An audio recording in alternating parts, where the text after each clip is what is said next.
घरको पर्खाल कसरी लाउने तपाईलाई थाहा छ?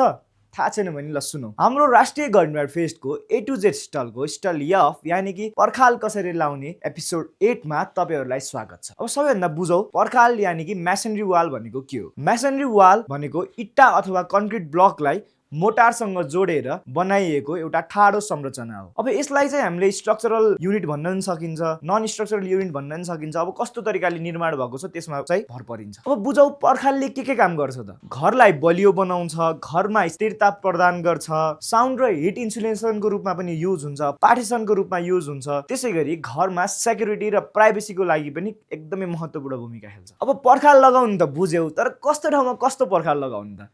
पर्खाल लगाउने पनि थुप्रै टाइप्सहरु हुन्छ, थुप्रै प्याटर्नहरु हुन्छ। बेसिकली अब आज चाहिँ हामी तीनटा बोन्डको बारेमा कुरा गर्छौं। नम्बर 1 भनेको स्ट्रेचर बोन्ड। यो चाहिँ एकदमै सिम्पल र एकदमै चलन चल्तीमा रहिरहेको ब्रिक प्याटर्न हो। यसमा चाहिँ हामीले लङ फेस यानी कि स्ट्रेचर पार्ट चाहिँ भिजिबल हुने तरिकाले वाल लगाउँछौं। हामीले वाल चाहिँ लेन्थ वाइज लगाउँछौं, यानी कि तलको दुईटा इट्टाको जोइन्टमा माथिको इट्टाको बीच भाग पर्ने तरिकाले हामीले वाल लगाउँछौं। यो बेसिकली चाहिँ नन लोड बियरिङ वालमा युज हुन्छ, पार्टिसन वालमा युज हुन्छ, डेकोरेटिभ वालमा युज हुन्छ, बाउन्ड्री वालमा युज हुन्छ। दोस्रो भनेको हेडर बोन्ड, यानी कि हेडर पार्ट चाहिँ भिजिबल हुन्छ। ब्रिकको चौडाई यानी कि हेडर पार्ट देखिने गरी हामीले वाल लगाउँछौं। बेसिकली हामीले हेडर बोन्ड चाहिँ लोड बियरिङ वालमा, फाउन्डेसनमा युज गर्छौं। साथै कर्ड वालमा पनि हामीले हेडर बोन्डै युज गर्छौं है। त्यसैगरी अर्को मोस्ट कमन युज्ड वाल भनेको इंग्लिश बोल्ट, यानी कि हेडर र स्ट्रेचर बोन्डलाई अल्टरनेटिभ तरिकाले लगाउने बोन्ड। यो एकदमै स्ट्रंगेस्ट र एकदमै oldest type of brick bond हो। यो चाहिँ लोड बियरिङ वालमा 9 इन्चको वालमा प्रयोग हुन्छ। तपाईलाई अझै वाल सम्बन्धी अथवा